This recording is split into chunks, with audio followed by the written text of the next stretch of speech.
Cumprimento a Madre Igreja com a paz do Senhor Jesus. Amém. Vamos fazer um minutinho de oração, pois a oração é a chave da vitória. Oremos ao Senhor. Senhor, maravilhoso Deus, todo-poderoso, Tu és santo, digno de toda honra, toda glória e todo louvor, meu Pai.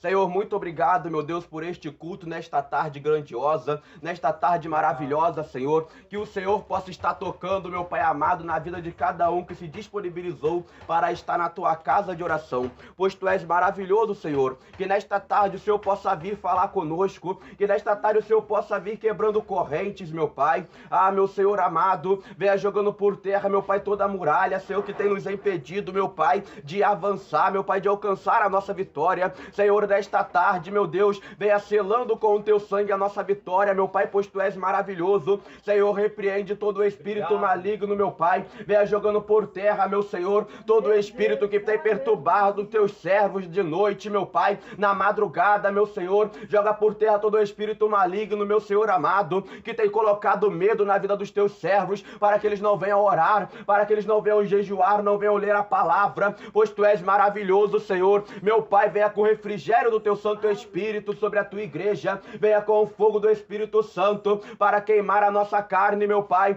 Jesus, tire todos os cobichões dos ouvidos dos Teus servos, quebranta este coração endurecido, abra as visões espirituais, pois Tu és maravilhoso, Senhor. Venha, meu Pai amado, avivando a Tua igreja, venha, Senhor amado, restituindo lares, restituindo casamentos, meu Pai, noivados, restitui também, meu Senhor amado, vidas espirituais, pois Tu és maravilhoso, Senhor. Refaça a aliança, meu Deus, com os Teus servos, pois Tu és maravilhoso, Pai, digno de toda a honra, glória e de todo louvor, meu Deus, pois Tu és majestoso, Tu és glorioso, meu Deus. Senhor amado, venha tocando na vida de cada um, meu Pai, para que nós possamos alcançar os céus, que nós possamos nesta tarde elevar os nossos olhos para o monte, pois é de lá que nos vem o socorro, pois Tu és maravilhoso, meu Pai. Senhor amado, guia-nos mansamente pelas águas tranquilas, meu Deus, e nos guie, meu Pai, pelas veredas da justiça, pois Tu és majestoso, meu Pai, pois a Tua palavra diz: clama a mim e eu responder-te-ei. Então que nós venhamos te clamar, que nós venhamos orar sem cessar, pois é através da oração que nós alcançamos a nossa vitória, pois Tu és maravilhoso, meu Deus.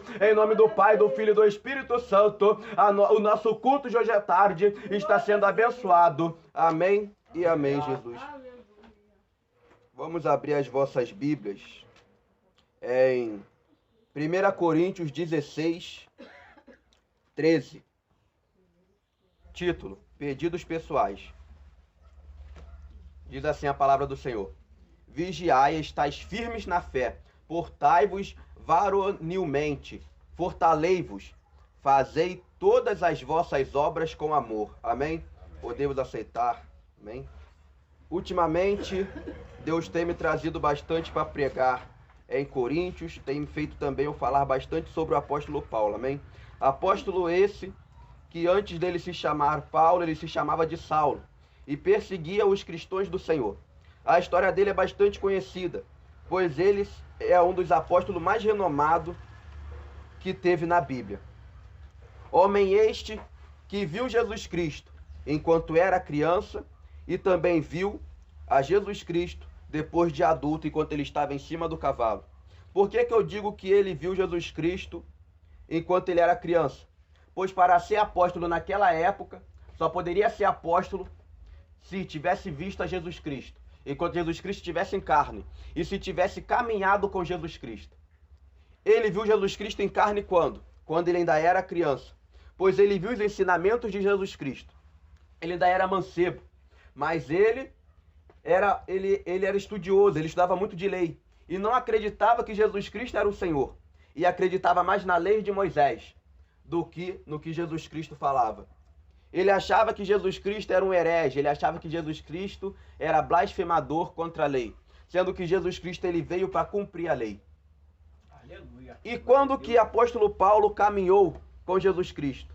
Ele caminhou com Jesus Cristo logo depois que ele caiu do cavalo, pois aí ele reconheceu a Jesus como Salvador, ele reconheceu Jesus Cristo como Senhor, e ele ficou 3 dias e 3 noites em jejum, só em oração.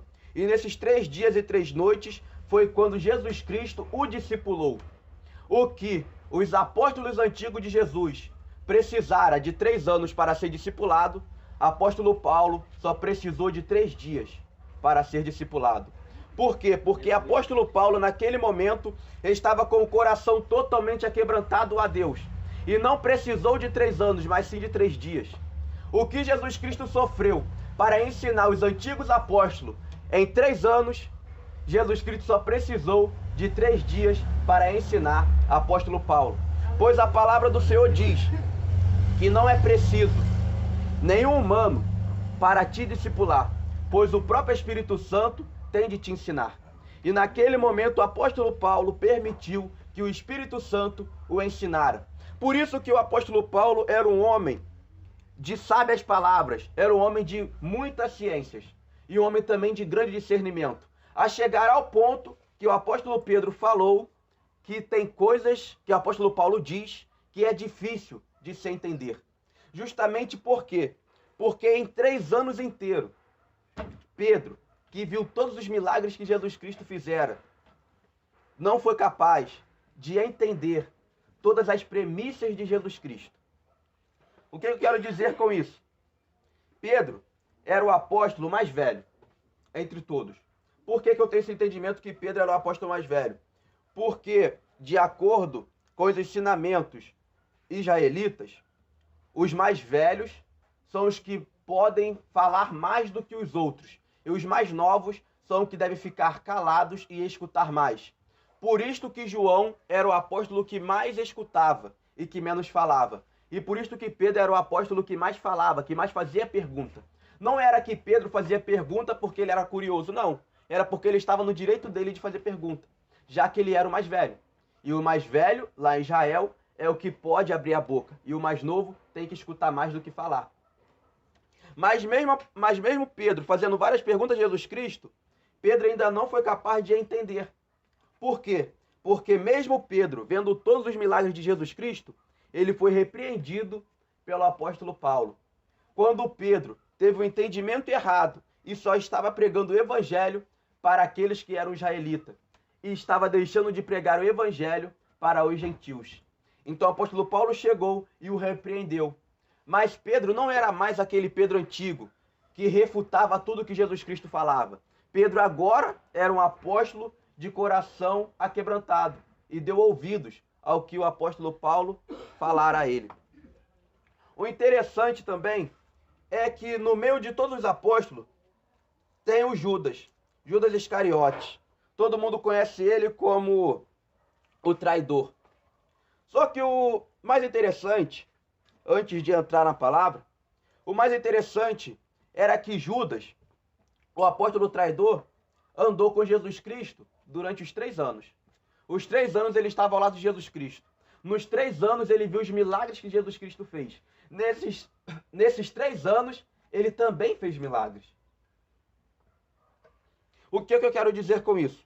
Hoje em dia vai ter muita gente até mesmo pregoando o evangelho, falando sobre doutrina. Vai ter pessoas pregando doutrina.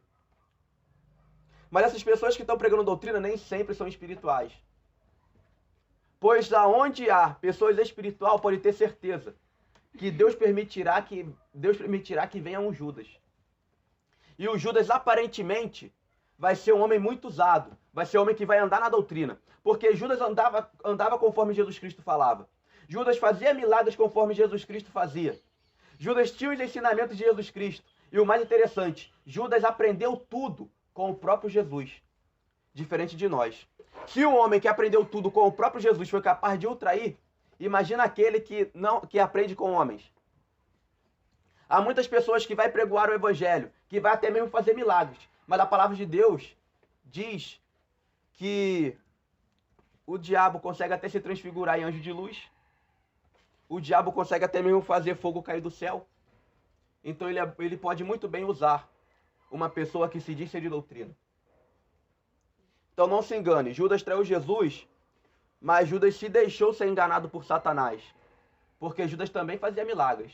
Então toma cuidado, quando vocês forem em alguma igreja, faz prova de Deus. Pois a palavra diz, provai e veja se o Espírito é de Deus. Sempre fazem prova de Deus para saber quem é quem. Agora, voltando para a palavra. A gente leu em 1 Coríntios 16, 13 ao 14. que diz assim, ó: vigiais, estáis firmes na fé, portai-vos varonilmente, fortalei-vos, fazei todas as vossas obras com amor. A Bíblia vai vir nos dizendo que a fé vem pelo ouvir, e ouvir a palavra de Deus. E aqui nos diz para ser firmes na fé. Mas aqui também diz para nós fazermos todas as nossas obras com amor. Porque o primeiro mandamento é o amor. A palavra de Deus fala: buscai primeiramente o reino de Deus e as demais coisas vos serão acrescentadas. Mas a palavra de Deus também fala: amai primeiramente a Deus. Depois ama o teu próximo como a ti mesmo. Aleluia. Ou seja, o amor sempre está à frente de tudo. Não adianta você ter fé. Não adianta você ter compromisso. Não adianta você ser o melhor obreiro de todos, se você faz aquilo sem amor, faz aquilo de qualquer maneira. Ah, tá faltando uma cadeira, eu vou pegar a cadeira. Mas coloca a cadeira de qualquer jeito, limpa a igreja de qualquer jeito, evangeliza de qualquer jeito, lê a palavra de qualquer jeito, ora de qualquer jeito, jejua de qualquer jeito. Nada adianta, pois tudo começa com amor. Vou dar um exemplo.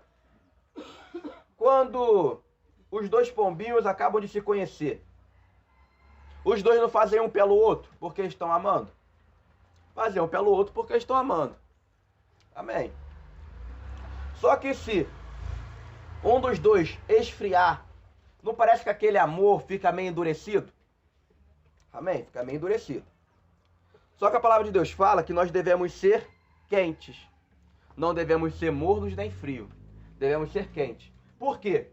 Quando nós deixamos o amor se esfriar ou o amor, ficar morno, aquele amor não é o mesmo de antes. O que nós buscava antes, não vamos buscar agora. É por isso que a palavra fala de primeiro amor. Porque no primeiro amor, você estava quente, buscava sem parar, jejuava sem parar, lia a Bíblia sem parar. Ali o seu amor estava quente. Você estava fazendo as obras com amor. É por isso que a palavra fala para a gente sempre voltar ao primeiro amor. Nunca ficar na mermice, mas sempre voltar ao primeiro amor. Pois o que vai fazer você buscar como buscava antes é o primeiro amor. É claro que vai chegar um ponto que nós vamos ter que viver na experiência, porque a idade chega. A idade vai chegando. Aleluia. Mas mesmo a idade chegando, nós podemos tentar buscar o primeiro amor, como também podemos chegar ao primeiro amor. Vou dar um exemplo. Esse servo de Deus já morreu, mas eu vou usar ele como exemplo. O missionário Davi Miranda. Ele orava, ele come todo dia. Ele dobrava o joelho meia-noite até 5 horas da manhã, na sua juventude, Quando ele era jovem, também casado. Mas depois que ele ficou velho, o joelho dele não aguentava mais ficar tanto tempo dobrado. Mas se no primeiro amor dele, ele orava de meia-noite até as 5 da manhã, por que na velhice dele ele não iria orar mais assim? O que ele fazia? Ele ficava de joelho até o ponto que ele aguentava. E quando ele já não aguentava mais, ele orava sentado. Deus escuta as orações. Não importa se você está orando em pé, sentado, deitado, de joelho. O que importa é que você está orando de coração aquebrantado. Aleluia. Pois na Bíblia vai nos relatar várias pessoas que oraram deitado, pessoas que oraram em pé, pessoas que oraram enquanto estavam presos. E vai saber a forma que prenderam eles, Podem ter prendido eles de joelho dobrado, podem ter prendido eles em pé. Porque naquela época, eles prendiam colocando, correntes na parede e fechava a tua mão na corrente. Então podia prender tanto uma pessoa, botava corrente nos braços e na perna, a pessoa ficava em pé e mesmo assim orava. Ou botava de joelho a pessoa e prendia as mãos e eles também oravam. Ou até mesmo deixava solto, à vontade. Como hoje em dia são os cárceres, é a prisão. Os presos não ficam amarrados, mas fica à vontade. Então a Bíblia relata várias formas que eles oraram. Só que por que Deus ouviu? Por que Deus escutou? Porque eles faziam aquela oração com amor.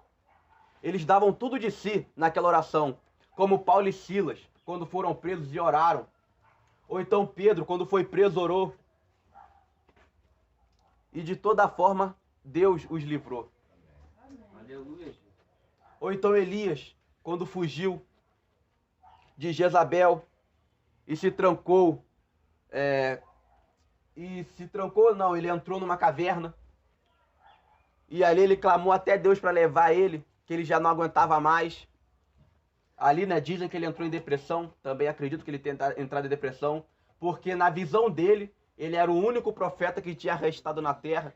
Então eu fico imaginando como que ele se sentia sozinho, se sentia solitário.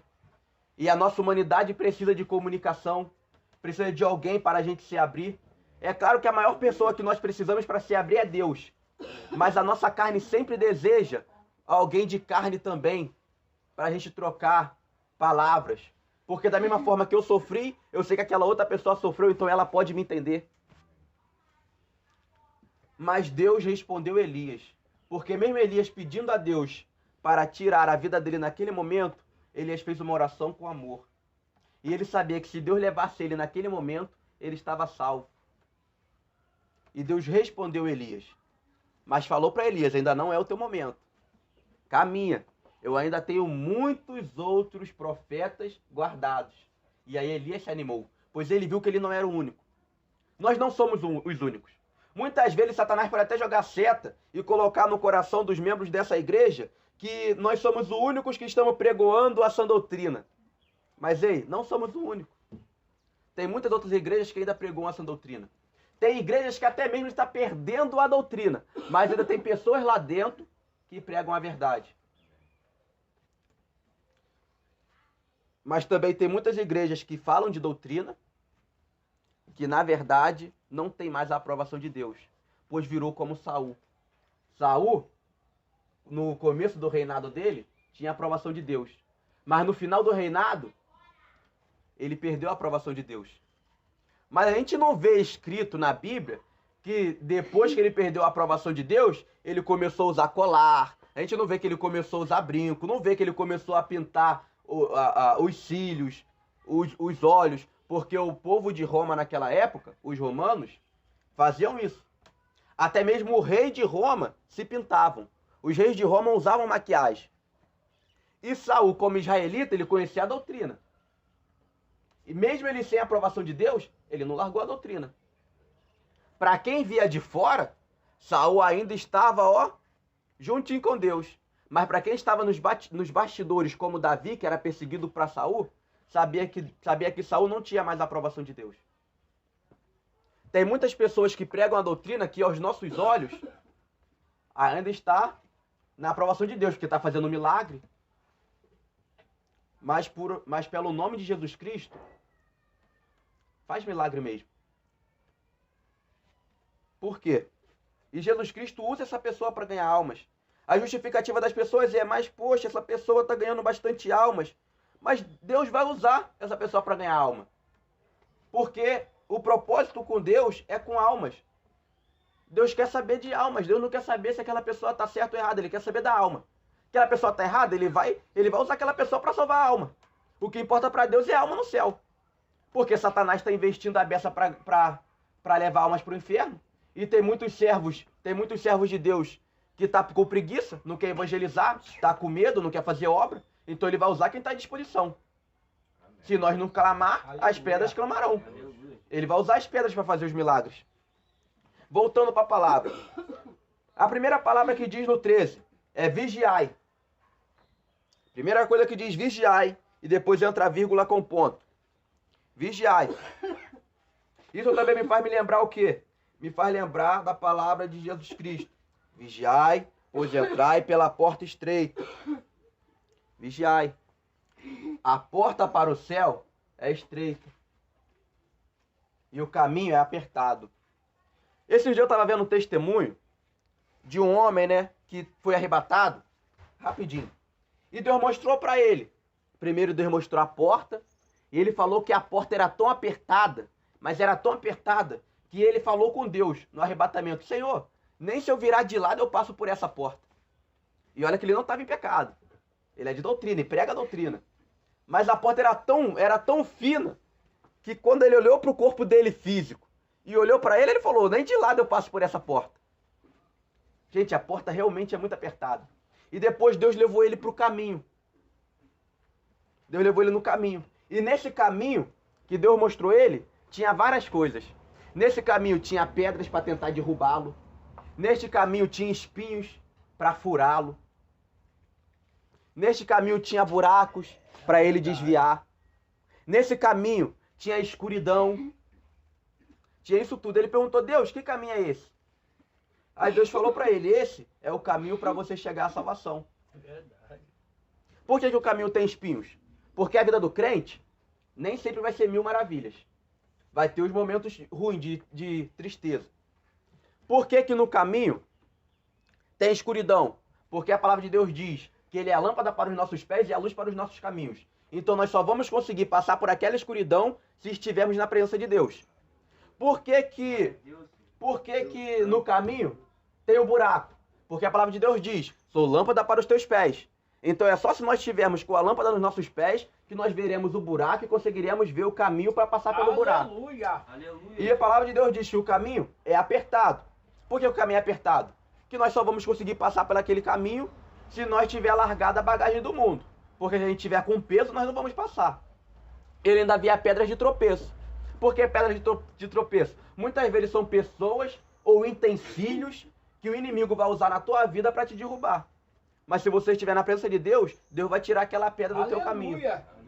Esse era o caminho que Deus mostrou para o servo dele, num arrebatamento. O que é interessante. Eu gostei do arrebatamento. O arrebatamento é bíblico, porque tudo isso tem na Bíblia. Não é um arrebatamento de heresia. E depois a palavra diz assim, ó. Estais firmes na fé. Estás firme na fé. Por que estás firme na fé? A palavra de Deus, eu não lembro como que está escrito direito, mas vou falar conforme as minhas palavras. A palavra de Deus tem uma parte que diz assim, que a fé alegra a Deus. A nossa fé alegra a Deus. A nossa fé, o dom da fé, não é para nos alegrar. A nossa fé, o dom da fé, não é para alegrar os ouvintes. A nossa fé alegra a Deus.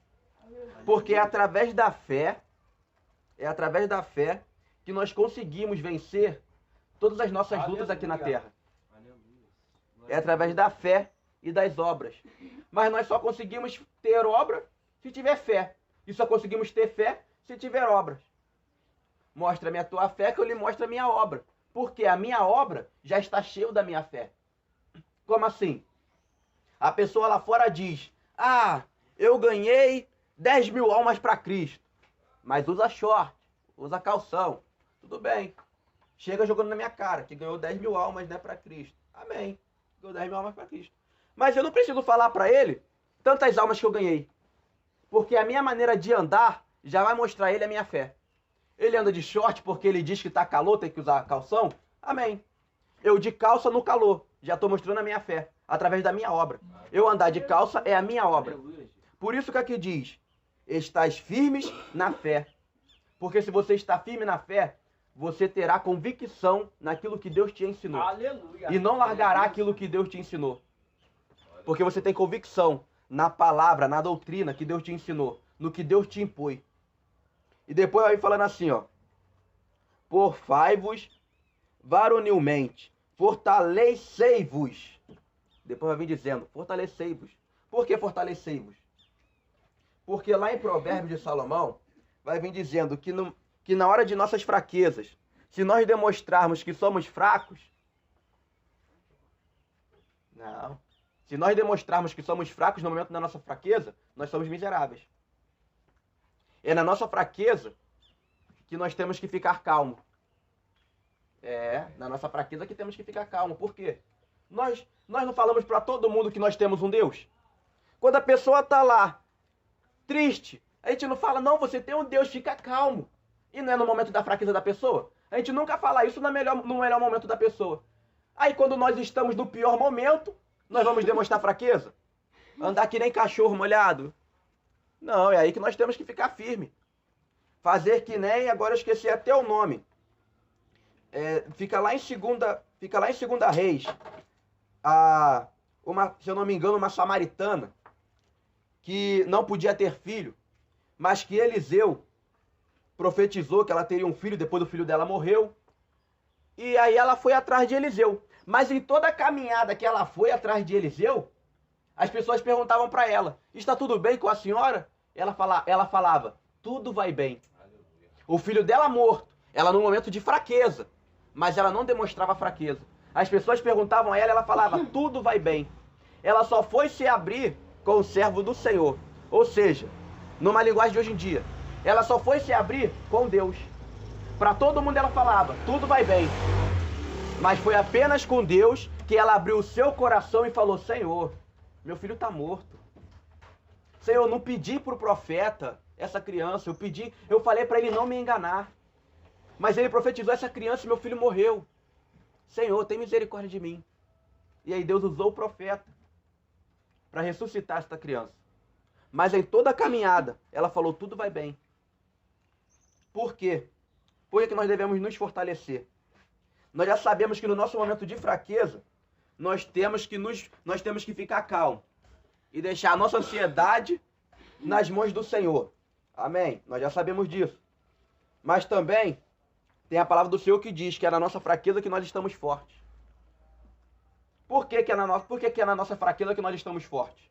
Vou explicar rapidinho. Na nossa fraqueza nós estamos fortes por quê? Porque é na nossa fraqueza que nós vamos ver os milagres de Deus. O povo de Israel, quando saía do Egito, enquanto estava no deserto, não foi no deserto que Deus mostrou os grandes milagres a eles? Quando estava de noite, muro de fogo, porque fazia muito frio. Quando estava de dia, refrigério do Espírito Santo. Quando eles estavam com fome, maná do céu. A roupa deles não se rasgavam. Conforme as crianças iam crescendo, as roupas também cresciam junto com as crianças.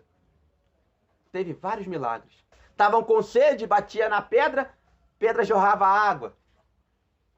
E era no momento de fraqueza deles, porque eles não tinham nem aonde morar, não tinham nem um teto. Estavam refugiados do Egito. Muitos deles tiveram até vontade de voltar para o Egito, porque tem muitas pessoas que lá no Egito, lá no mundo, tinha tudo. Vem para a presença de Deus, fica sem nada, porque essa é a aprovação. Mas é nesse momento que a pessoa fica sem nada que ela terá experiência com Deus. Tá sem nada em casa, mas no dia seguinte Deus traz alguém para te dar um alimento. Aleluia. Tá sem dinheiro nenhum, tá sem roupa, faltando calçado, mas é no outro dia que Deus traz alguém para te dar um calçado. Aleluia. É no seu momento de fraqueza que você verá as grandes maravilhas do Senhor. Por isso que a palavra de Deus diz, fortalecei-vos. Fortalecei-vos. Confie em Deus, entrega a sua ansiedade em Deus. O dia de amanhã pertence a Ele, o de hoje também. O passado já passou. Esquece seu passado. Pede perdão a Deus, se conserte agora e viva o agora e o amanhã. E no 15 diz assim, no 14, perdão, fazei todas as vossas obras com amor. Faça tudo com amor. Tá no momento ruim? Glorifica. Tá no momento bom? Glorifica.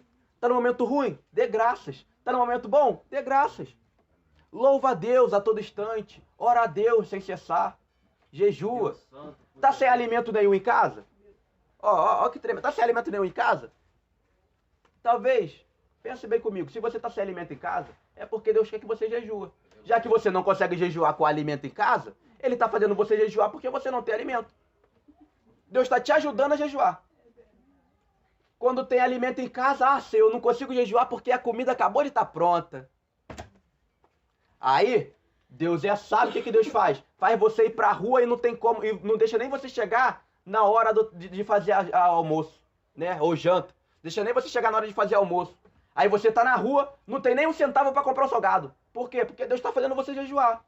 Já que não jejua por bem, vai jejuar então do jeito que eu quero. Mas jejua. É simples. Faça tudo com amor. Aí, às vezes você tá se arrumando em casa para sair pra rua, se arrumando, mas aí alguém chega na tua casa e começa a conversar com você e te atrasa. Aí você fica bravo. Mas mal sabe você que talvez Deus enviou aquela pessoa para te dar um livramento.